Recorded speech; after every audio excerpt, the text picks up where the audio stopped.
지난 2022년 8월 윤석열 정부는 나라가 갖고 있는 땅과 건물을 민간에 적극적으로 팔겠다고 공식 발표했습니다. 국유재산 중 생산적으로 활용되지 않고 있는 유휴 저활용 재산을 향후 5년간 총 16조 원 플러스 알파 규모로 매각하고 활용도가 떨어지는 노후관사나 유휴지를 민간에 팔아 재정에 보태겠다는 겁니다. MBC가 2023년 1월부터 올해 8월까지 매각된 유휴부지 4만 8천 건 목록을 전부 분석했습니다. 이 중 경쟁 입찰 방식으로 매각된 1,700여 개의 부지를 모두 분석했더니 감정평가 금액의 70% 미만으로 낙찰된 게 581건에 달했습니다. 서울 서초구 반포동 논현역 인근. 지난 2023년 11월 1,000제곱미터가 120억 원에 팔렸습니다. 감정평가 금액 190억 원에 한참 못 미치는 헐값 매각입니다. 시세와 비교하면 반값도 안 됩니다. 평당 한 8,000에서 8,500. 요지인 경우는 뭐 한 1억까지도 육박을 했었어요. 그때 당시에는. 너무 싸니까 무슨 특별한 이유가 있지 않을까 하는 생각. 지하철 7호선 학동역 인근의 논현동 땅도 감정 가격은 180억 원이지만 120억 원에 팔렸습니다. 거래가 많지는 않아서 그러니까 10%, 15% 싸다고 보면 돼요. 180억 원을 감정받은 서울 구로구 땅은 반값에 불과한 90억 원에 거래되기도 했습니다. 이런 땅은 효용 가치가 높거든요. 그 행복주택을 지을 수도 있는 거고 청년주택을 지을 수도 있는 거고. 2020년부터 2022년까지 국유재산 매각액은 656억 원. 윤석열 정부가 국유재산 매각을 선언한 후 2023년부터 올 10월 말까지 매각액은 4,787억 원으로 7배가 넘습니다. 이 국유재산을 노리는 사람들, 사고자 하는 사람들이 얼마나 많겠습니까? 경쟁 입찰을 하는 그 경우도 감정가의 뭐 73%에 파는 경우가 비일비재하게 많았으니까 수의계약은 말할 필요가 없을 정도죠. 정부는 윤석열 정부에서 이뤄진 국유재산 처분 실태 전수조사에 착수했습니다. MBC 뉴스 이혜선입니다. 최근 정부가 나라가 갖고 있는 땅과 건물을 민간에 적극적으로 팔겠다고 발표한 것을 두고 오늘도 여야 간의 공방이 벌어졌는데요. 국유재산 중 생산적으로 활용되지 않고 있는 유휴 저활용 재산을 향후 5년간 총 16조 원 플러스 알파 규모로 매각하고 놀고 있거나 활용도가 떨어지는 부동산을 민간에 팔아서 민간 경제를 활성화하고 국가 재정에도 보태겠다는 건데 매각 대상은 노후 관사, 소규모 유휴지 등이라고 설명했습니다. 정부의 발표 내용이 사실인지 현장을 찾아가 직접 확인해봤습니다. 정부가 노후 관사라고 밝힌 건물입니다. 서울 강남구 신사동 사거리에 들어선 7층짜리 신축 건물로 고급 수입차 매장, 성형외과 등 다양한 매장들이 입주해 있습니다. 어디에도 관사로 쓰인 흔적은 없습니다. 알고 보니 과거엔 국세청 관사로 쓰인 적이 있었는데 기재부가 한국자산관리공사 캠코에 위탁 개발을 맡겨 2018년 상업용 건물로 다시 지었습니다. 자손들한테 물려주거나 이런 식으로 활용을 하지 정말 기업이나 가게가 쫄딱 망하지 않고서는 함부로 팔지 않아요. 소규모 유휴지라 판다는 강남 땅도 찾아가 봤습니다. 유휴지는 보이지 않고 그 자리엔 지은 지 9년 된 6층과 4층짜리 건물 2채가 나란히 서 있습니다. 역시 과거 기재부가 위탁 개발한 건물로 미용실과 법률사무소를 비롯한 다양한 매장들이 들어와 있습니다. 공실이 나오면 어떤 식으로 문제가 치워지긴 하죠. 노후주택이라는 곳은 어떨까?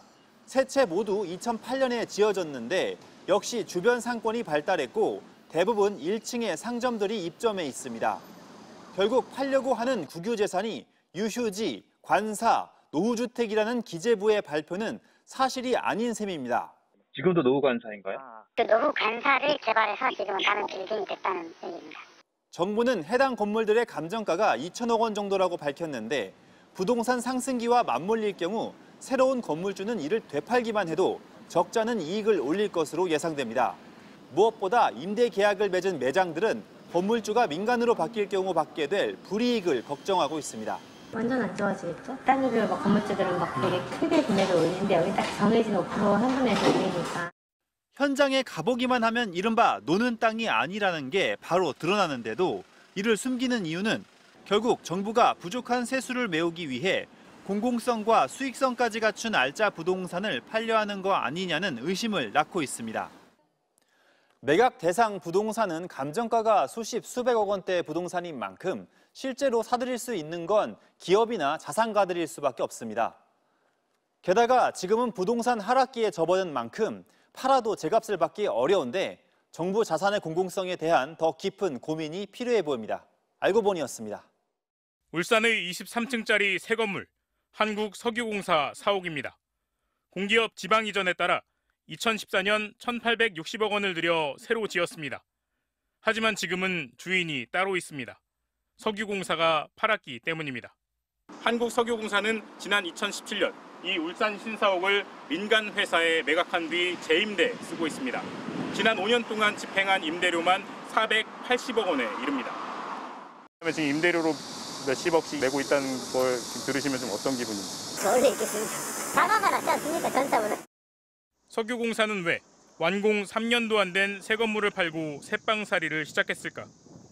박근혜 정부 때 기획재정부가 공기업들의 부채를 줄이겠다며 자산을 팔라고 지시했기 때문입니다. 공공기관 부채를 획기적으로 감축을 했고 또 여론의 따가운 비판을 받아온 방만 경영을 과감하게 해소함으로써 석유공사는 꼭 사옥을 팔아야 했을까?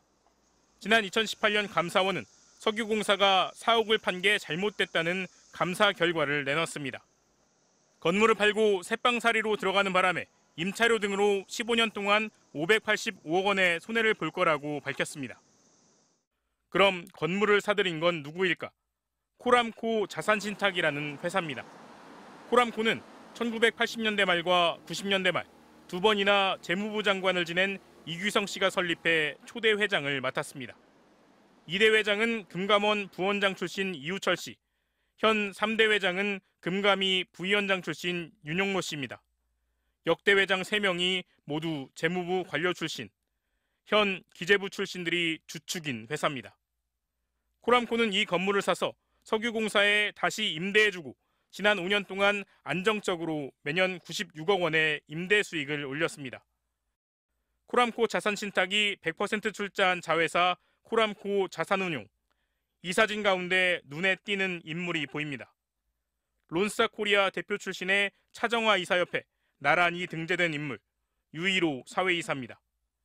공기업 부채를 줄이기 위해 공기업 자산을 팔라고 했던 박근혜 정부 기획재정부의 마지막 수장입니다. 유 씨는 2017년 퇴임한 뒤 올해 3월 사회이사로 이 회사에 합류했습니다. 공기업 정책의 설계자였던 우리가 기재부에 있던 장관이라든지 관료들은 전부 다 영전하고 또 이런 그 자산 신탁 회사에 아주 많은 보수를 받아가지고 근무한다는 것은 보이지 않는 손이 작동하지 않느냐. 유일호 씨는 석유공사가 코람코에 사옥을 매각한 사실을 전혀 몰랐다고 밝혔습니다. 기획재정부가 큰 지침을 세우는 것은 맞지만 자신은 구체적으로 무슨 자산을 누구에게 파는지는 관여하지 않았다고 밝혔습니다. 석유공사가 코람코 측에 그 자산 매각했다는 거는 모르고 계셨나요? 석유공사가 그런 걸 했어요? 조차를 전혀 몰랐고. 일일이 개별 사안에는 직접적으로 이제 개입하거나 이제 직접 들으신 바는 그럴 수가 없죠, 구조상. 네. 그것까지 일일이 다 하면. 코람코는 정상적으로 입찰에 참여해 건물을 매입했으며 유일호 씨를 영입한 건 이것과 아무 상관이 없다고 밝혔습니다. MBC 뉴스 고은상입니다.